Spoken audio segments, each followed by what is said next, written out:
Donc voilà, nous pourrions commencer. On a une petite minute là, à l'avance. Les gens vont pouvoir se joindre. On a un petit défi technique cet après-midi. Donc voilà pourquoi la séance a été ouverte un peu plus tôt. Donc merci d'être des nôtres encore pour cette autre séance sur la série de webinaires sur comment innover en continuité des affaires. Donc toujours Cindy Valence avec vous pour animer les petites séances. Donc directrice générale et commissaire international 48e Nord International. Donc, pour ceux qui se joignent à nous, qui ne connaissent peut-être pas l'organisme, 48 Nord International, on a des activités de croissance en commercialisation et en exportation pour les entreprises de l'Abitibi-Témiscamingue, mais également pour toute entreprise québécoise sectorielle minier. Donc, on se spécialise dans la sensibilisation, la formation, l'accompagnement et également la mise en relation vers des donneurs d'ordre pour tout type d'entreprise qui vise la mise en marché d'un bien ou d'un service. Donc, les webinaires qu'on vous offre gratuitement vont vous permettre de vous apporter des solutions innovantes en termes de positionnement, ainsi que des outils qui vont vous permettre de réévaluer votre plan de commercialisation et également votre plan d'exportation. Donc, les webinaires vont avoir lieu 2 fois par semaine, soit le mardi et le vendredi à 1h30. Puis également, on a une rediffusion de nos webinaires sur notre site Internet, soit 48inter.com. Prenez note là, que la série de webinaires va se terminer le 1er mai. Donc, il vous reste encore 4 séances pour faire partie et profiter des sujets qui sont fort intéressants. Donc, à la fois sous forme de présentation ou d'échange, nous avons une foule d'experts qui viennent à tour de rôle vous parler de différents sujets. Puis, nous allons avoir également une période de questions à la fin, si le temps nous le permet. Donc, aujourd'hui, notre sujet portera sur revoir son processus d'identification et de priorisation des marchés internationaux. Donc, on a notre invité expert ici avec nous, Guillaume Cariou. Donc, je vous le présente à l'instant. Guillaume est titulaire d'un diplôme de sciences pro-Rennes et d'une maîtrise en gestion internationale du HEC Montréal. Guillaume a rejoint l'équipe de Mercadex International en 2006 et occupe aujourd'hui le poste de directeur général. Il est notamment chargé de la réalisation et de la coordination des activités de recherche et des analyses de marché, ainsi que de l'élaboration des plans de commercialisation pour la clientèle nationale et internationale. Guillaume enseigne notamment en marketing international à HEC Montréal depuis 2011. Donc, Guillaume, je te laisse la parole et le public. Parfait. Bonjour à tous et puis merci beaucoup Cindy pour l'invitation et puis merci à toute l'équipe de 48e Nord. Donc, je vais sans plus tarder, je vais partager mon écran. J'ai une petite présentation qui va durer quelque chose comme une vingtaine de minutes. On va revenir évidemment sur l'identification et la qualification de marché international et puis quelles sont les meilleures pratiques à l'heure actuelle. Et puis, je vais vous donner aussi 2 exemples d'entreprises avec lesquelles on travaille en fait pour revoir l'identification de marché et puis surtout la priorisation de marché. Parce que tout ce qui se passe à l'heure actuelle, on est un peu chamboulé. Puis, vous voyez, je parle de mon sous-sol et non pas de nos bureaux. Donc voilà. Donc, sans plus tarder, je vais partager mon écran. Puis donc, comme Cindy l'a signalé, il y a évidemment une séance de questions. Donc, je parlais très brièvement de ce que fait Mercadex. Donc, on travaille avec des gens qui sont dans le B2B, donc des gens comme Novatech, Medec, qui sont dans la grande galaxie de la construction. On travaille aussi avec des gens qui sont plus dans la machinerie, comme MMC Packaging, les équipements qui sont plus dans le domaine, par exemple, agricole, avec des gens de RAD. Donc, c'est très, très varié comme type d'entreprise. Donc ensuite, ce que je voulais vous présenter aujourd'hui, les éléments de planification qui sont à revoir dans le contexte actuel, puis surtout les axes de réévaluation. Donc, qu'est-ce qu'on peut revoir à l'intérieur de notre plan de match à l'international pour pouvoir, dans le fond, mieux se positionner. Et donc, évidemment, il y aura des points essentiels à retenir. Et aussi, je veux vous présenter 2 exemples d'entreprises avec lesquelles on travaille pour pouvoir revoir les marchés internationaux. Donc déjà, première chose, normalement, dans votre plan de match, ce que vous avez pu déjà prédéfinir, donc ça peut être déjà en termes vos marchés internationaux en termes géographiques, donc ça va être des éléments qui sont à revoir. On peut aussi éventuellement travailler sur le côté intermédiaire. Est-ce que à l'heure actuelle, vos intermédiaires sont encore en fonction, à savoir vos distributeurs, vos agents, puis aussi de voir en termes de client idéal, est-ce que c'est le moment aussi peut-être de revoir cet élément-là? On a tous une idée dans le B2B, par exemple, on va faire affaire avec des gens qui ont un 50 ou un 75 millions de chiffre d'affaires. Est-ce que c'est peut-être pas le moment aussi de revoir cette clientèle? Donc ça, c'est les premiers éléments qu'on peut être amené à retravailler. En termes de produits et services aussi, donc ça, on va revenir sur cet élément-là parce que ça fait partie des deux exemples que je vais vous mentionner.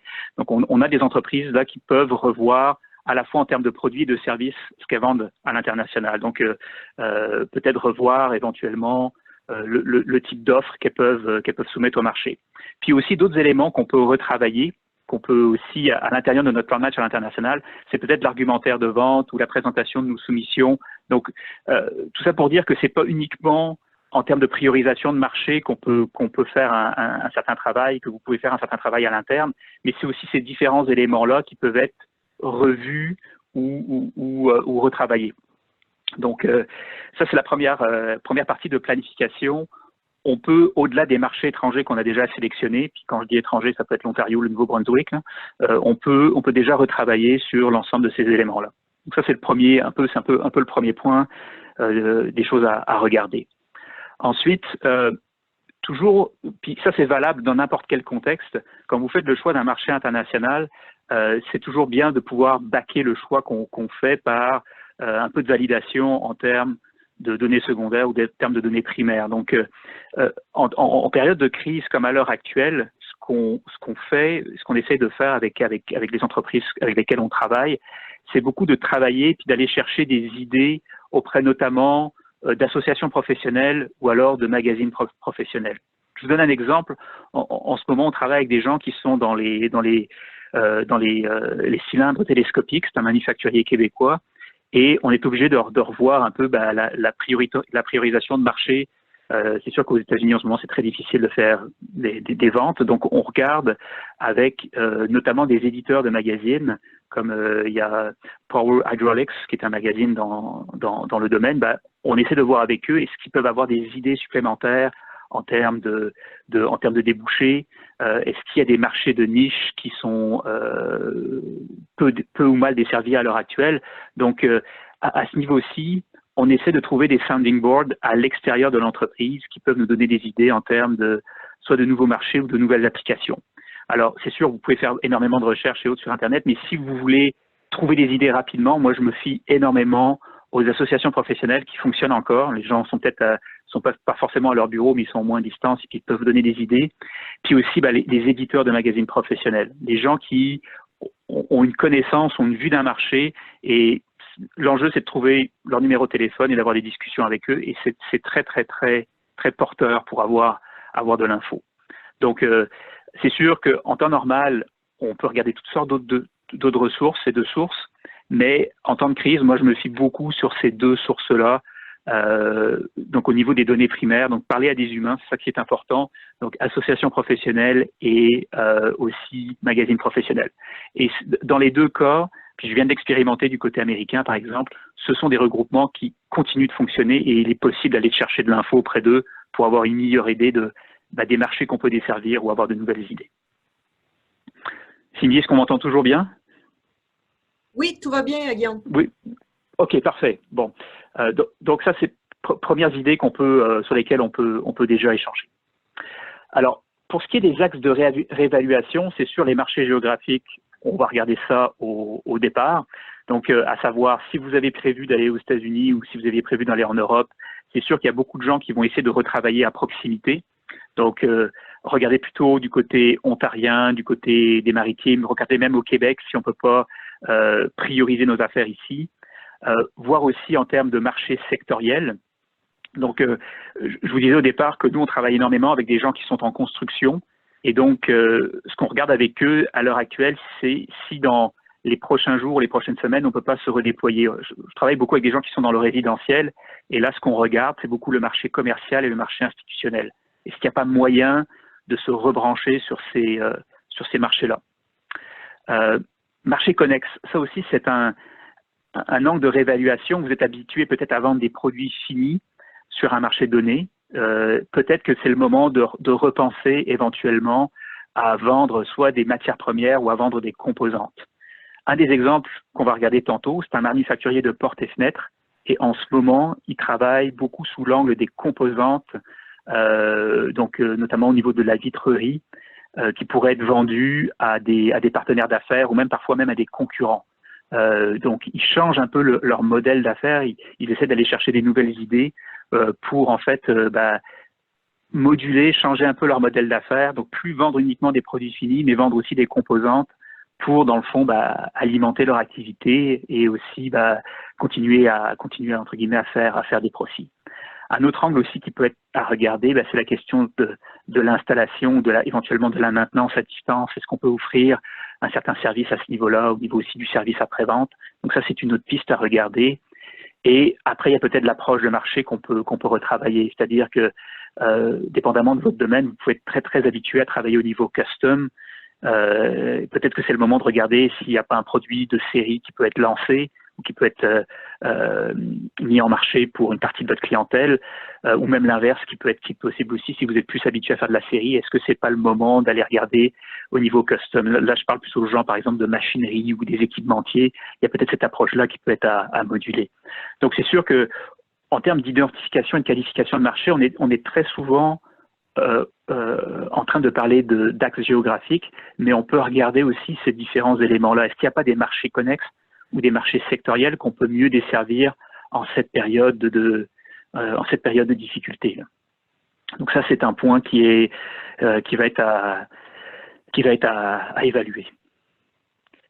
Alors, autre élément aussi qui est un petit peu à évaluer dans le cadre de notre changement de marché ou de notre évaluation, c'est de voir aussi les partenaires avec lesquels on travaille. Donc là, je parle de mode d'entrée, si on veut.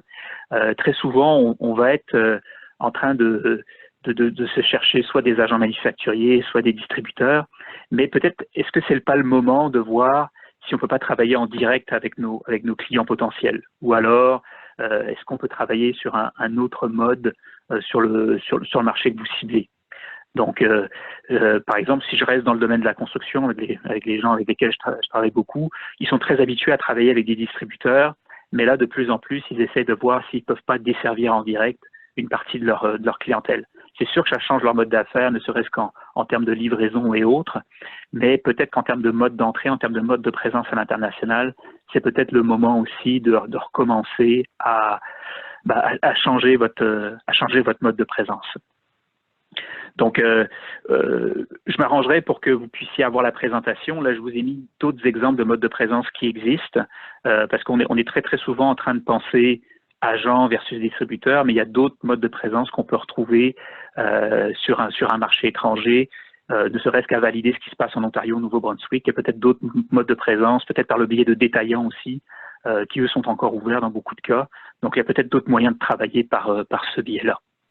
Toujours évidemment dans la réévaluation de notre marché, puis dans l'évaluation de nos affaires internationales.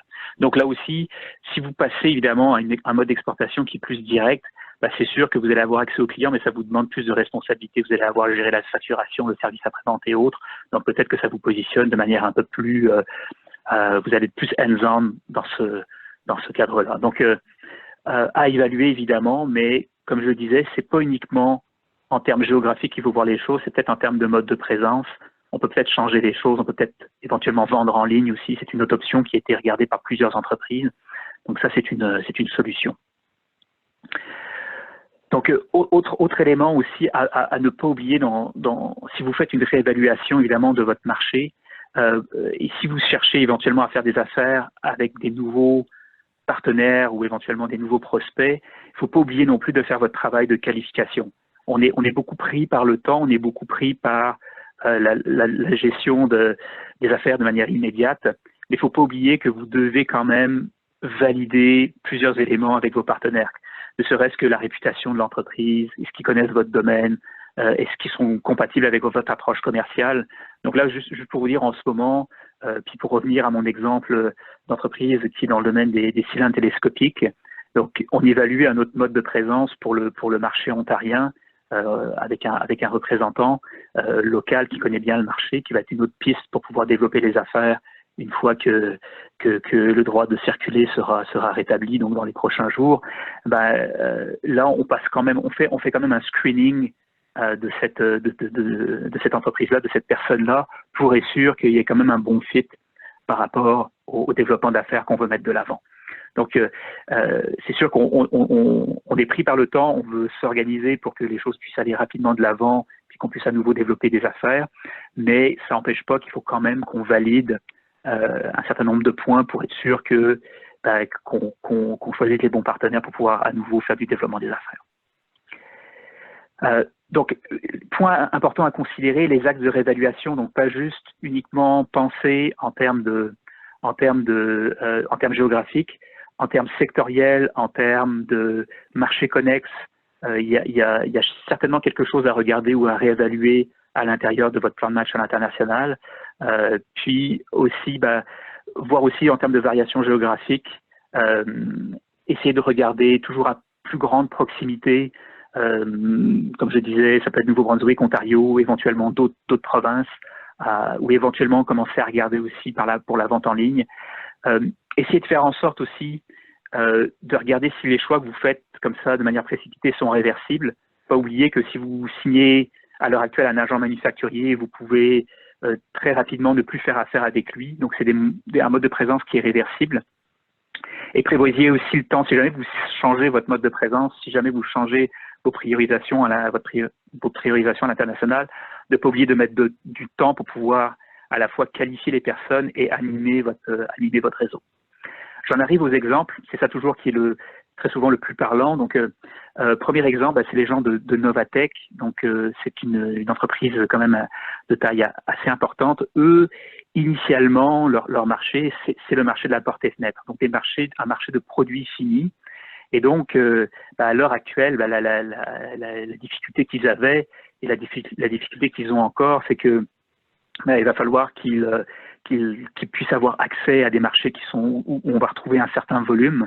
Et donc là, ce qu'ils ont fait, au lieu de mettre l'accent sur les produits finis, les portes et fenêtres, comme ils le font de manière habituelle, là en ce moment, ils développent une offre qui est beaucoup plus axée sur les composantes. Donc ça, c'est une piste de marché connexe qu'ils développent à l'heure actuelle. Et donc, ils vont travailler notamment sur des produits de vitrerie, comme je vous mentionnais un peu plus tôt. Et ils ajoutent aussi une offre dans le domaine commercial. Comme ils savent que certains chantiers vont pouvoir reprendre progressivement dans les prochains jours et les prochaines semaines, pas forcément des marchés qui sont résidentiels, là, ils savent que dans le commercial ou dans le high-rise, il va y avoir des possibilités d'affaires. Donc là aussi, ils développent une offre axée là-dessus. Initialement, eux, ils sont très focusés sur les États-Unis et aussi sur le marché européen. Ils savent qu'à court terme, pour déployer un peu cette nouvelle offre, ou se déployer sur ces nouveaux marchés, ils vont mettre le focus sur le Québec et l'Ontario. Ils vont prioriser les marchés qui sont beaucoup plus de proximité pour développer leurs affaires.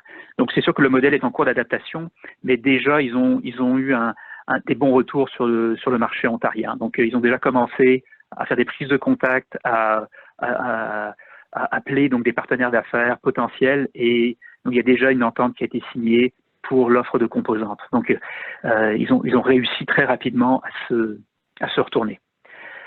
Deuxième exemple que je voulais vous donner, c'est donc un cas d'entreprise qui s'appelle IJ, qui est un manufacturier de produits d'aisance. Donc, pour parler comme de manière très triviale, ce sont des gens qui font des couches pour adultes.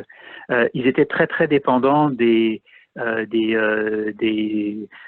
marchés comme les hôpitaux, par exemple. Ils vendaient beaucoup en Europe, ils vendaient beaucoup du côté américain aussi. Mais là, il faut changer la priorisation. Donc, première chose qu'ils ont fait, ils ont sécurisé leur importation en matière au niveau des matières premières. Et donc maintenant, ils se sont organisés pour pouvoir vendre en ligne. Donc, c'est sûr que c'est pas les volumes qu'ils faisaient auparavant, mais maintenant, ils sont en mesure de vendre en fait leurs produits d'aisance à travers un portail en ligne, et donc ça génère des revenus pour l'entreprise. Et c'est sûr que cette vente en ligne se fait dans un premier temps au Québec, et ils sont en train de s'organiser pour pouvoir vendre à l'échelle canadienne.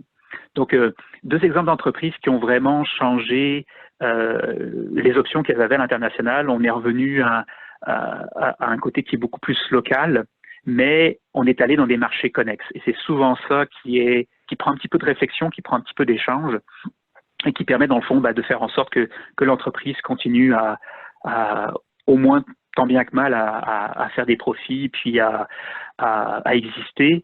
Et les idées initiales, donc comment est-ce qu'ils ont réussi à identifier ces marchés connexes et à se positionner dessus? Ben, c'est en sondant un petit peu le marché, comme je vous l'ai dit tantôt, en appelant des gens dans soit les associations professionnelles, soit les magazines professionnels, pour en fait avoir un peu un sounding board et puis aider comme ça à une échelle réduite, mais flexible, avoir des nouvelles idées pour pouvoir en fait se positionner, puis changer un peu de marché, changer un petit peu de destination, mais avoir quelque chose, avoir une offre qui va être pertinente et intéressante pour l'international.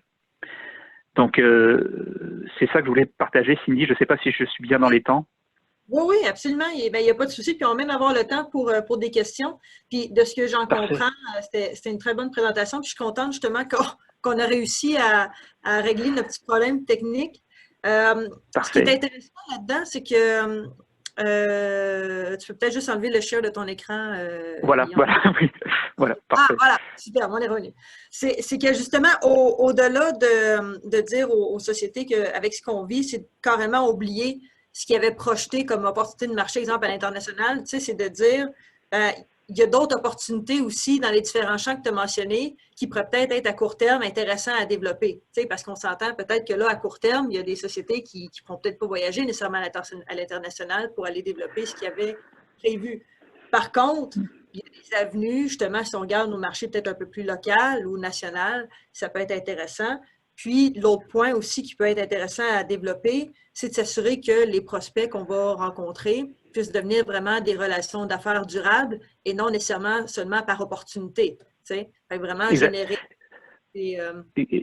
Exactement. C'est pour ça que j'insistais beaucoup sur la question de la qualification. Je suis peut-être allé un peu vite là-dessus, mais ça n'empêche pas que dans les deux exemples que j'ai pu mentionner, à savoir Novatech et IJ, ils font leur travail aussi de qualification pour éviter de passer pour des opportunistes en fait, et puis d'établir. Et puis c'est sûr qu'à la fois l'offre de composantes et puis l'offre, c'est quelque chose qu'ils veulent installer de manière durable. Donc ils ne cesseront pas de vendre par ces deux canaux-là par la suite. Donc à la fois dans le cas d'IJ puis dans le cas de Novatech, l'idée par exemple de Novatech de vendre des produits de vitrerie qui sont dans le fond des éléments qui vont être dans des portes et fenêtres par la suite, ils veulent continuer à le faire par après. C'est ça, effectivement. En tout cas, bref, ça laisse une belle place à l'innovation aussi dans tout ça. Hein? Je veux dire, ça laisse la place à des belles opportunités d'affaires. C'est sûr.